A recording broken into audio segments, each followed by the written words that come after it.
Did you ever hear about the woman in Ohio who swore her house wasn't just old, it was alive? Her name was Claire, 42 years old. She lived alone in a quiet neighborhood after her divorce. The house wasn't much, but it was hers. 2 stories, creaky wooden floors, and that constant draft that slipped through the cracks no matter the season. At first it was little things. The sound of footsteps upstairs when she knew she was alone. The faint smell of perfume, something flowery and sweet that she didn't own. Sometimes she'd wake up at 3 a.m. and find her bedroom door wide open, even though she always locked it. One night while washing dishes, she heard the low murmur of a woman's voice coming from the living room.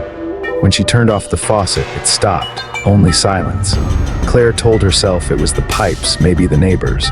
But she lived in a detached house and the neighbors weren't that close. Then came the scratching.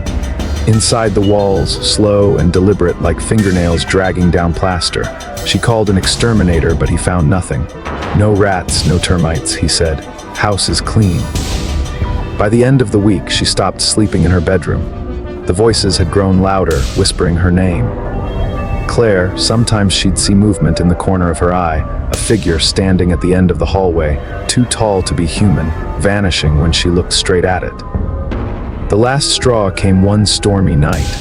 Lightning flashed through the windows, and in the reflection of the glass, she saw someone standing behind her, a pale woman with black, sunken eyes. Claire spun around, but no one was there.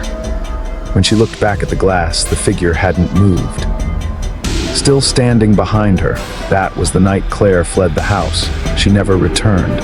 To this day, the property sits empty.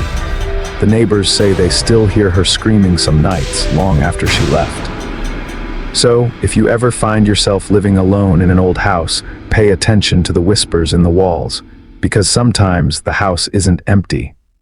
Sometimes it's waiting.